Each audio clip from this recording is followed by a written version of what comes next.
एक समय की बात है, सतयुग, त्रेता युग, द्वापर युग और कलयुग, चारों में यह विवाद उत्पन्न हुआ कि उनमें से सर्वश्रेष्ठ कौन है। सबसे पहले सतयुग बोलते हैं कि मैं सर्वश्रेष्ठ हूँ। उन्हीं की बात काटते हुए त्रेता युग बोलते हैं मैं तुमसे भी सर्वश्रेष्ठ हूँ। द्वापर युग ने बोला अरे तुम दोनों नहीं, सर्वश्रेष्ठ तो मैं हूँ। तभी कलयुग ने बोला तुम तीनों क्यों झगड़ रहे हो, सबसे सर्वश्रेष्ठ मैं हूँ। इनका विवाद खत्म ही नहीं हो रहा था। चारों ने मिलकर यह सोचा कि वह भगवान शिव के पास जाएंगे और यह फैसला करेंगे कि उन चारों में सर्वश्रेष्ठ कौन है। चारों इस बात पर सहमत हो गए। सहमति से वह कैलाश पर्वत जाते हैं और भगवान शिव के आगे प्रणाम करते हैं। भगवान शिव कालों के भी काल है, महाकाल है, वे अनंत है। तो चारों काल वहां जाके बोलते हैं भगवान शिव हम चारों इस बात पे झगड़ रहे हैं कि हम में सर्वश्रेष्ठ कौन है। तभी सतयुग बोलता है कि भगवान शिव मैं सबसे सर्वश्रेष्ठ हूँ। त्रेता युग बोलता है नहीं, सर्वश्रेष्ठ तो मैं हूँ। उन दोनों की बात काटते हुए द्वापर युग ने बोला कि मैं सर्वश्रेष्ठ हूँ और कलयुग ने बोला कि नहीं नहीं, मैं सबसे सर्वश्रेष्ठ हूँ। तभी माता पार्वती ने भगवान शिव को बोला कि हे महादेव, आप इन चारों का फैसला करें ताकि सृष्टि संतुलन में बनी रहे। तभी भगवान शिव यह नहीं सोच पा रहे थे कि वो इन चारों का फैसला कैसे करें। तभी माता पार्वती ने उनको बताया कि वह इन चारों के गुणों के बारे में तभी भगवान शिव ने सतयुग को बताया कि सतयुग तुम अपने बारे में बताओ कि सर्वश्रेष्ठ तुम कैसे हो। तभी सतयुग ने बोला कि भगवान शिव मेरी उम्र सबसे बड़ी है, मेरी उम्र 17 लाख वर्ष है और मैं सबसे बलवान हूँ, मैं गुणों में सबसे ज्यादा हूँ। इसके आगे सतयुग ने बताया कि भगवान विष्णु के सर्वाधिक अवतार उन्हीं के युग में हुए हैं, जैसे मत्स्य अवतार, वाराह अवतार, नरसिंह अवतार। वे सबसे शक्तिशाली भगवान विष्णु के अवतार रहे हैं जिन्होंने पृथ्वी तक को उठाने की क्षमता थी।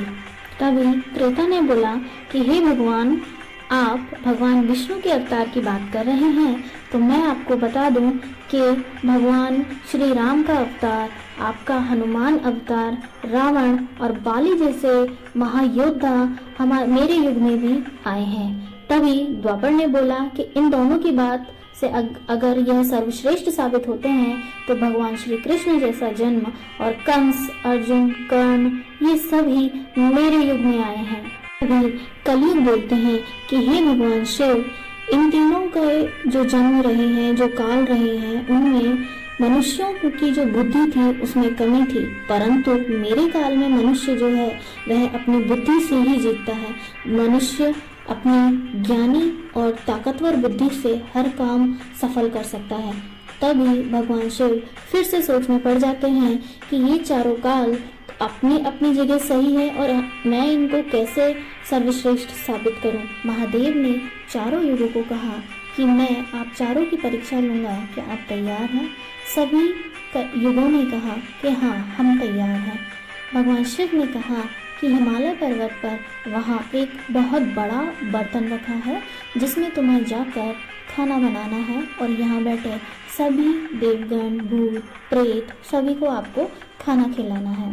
तभी सतयुग ने एक अत्यंत बलशाली मनुष्य का निर्माण किया और उसे आदेश दिया कि तुम जाओ और सभी गणों के लिए और सभी के लिए खाना पकाओ और सभी को खाना खिलाओ।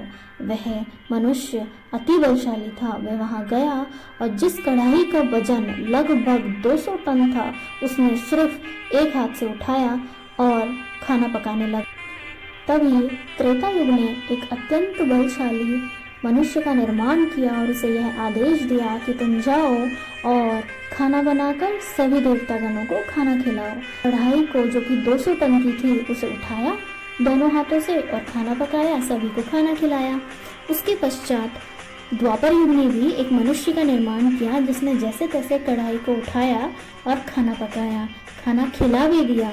और अब कलयुग यह सोच रहा था कि वो उस समय सबसे कमजोर था, वह क्या करे। उसने एक ऐसे मानव को निर्माण किया जो कि अत्यंत बुद्धिमान और दिमाग से चतुर था।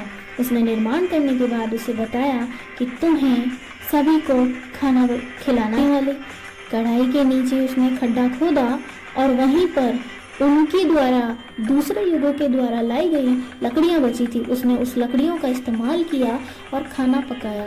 अब इतने सारे गणों को वो कैसे खाना खिलाएगा, तो उस उन्हीं में गणों में से उन्होंने मदद मांगी और उनसे कहा कि कृपया कुछ गण आके मेरी मदद करें और सभी को खाना खिलाएं। उनमें से कुछ गण ने सभी को खाना खिला दिया और मनुष्य ने भी बचे हुए गणों को खाना खिलाया। यह देख भगवान शिव समझ गए और उन्होंने यह निर्णय दिया सबसे शक्तिशाली युग कलयुग माना जाएगा, क्योंकि कलयुग अपनी बुद्धिमानी से कुछ भी पा सकता है। वह चाहे तो भगवान पा सकता है, वह चाहे तो वह कुछ भी पा सकता है। जिस सुख को वो प्राप्त करना चाह रहा है वो उसके मन और दिमाग में है।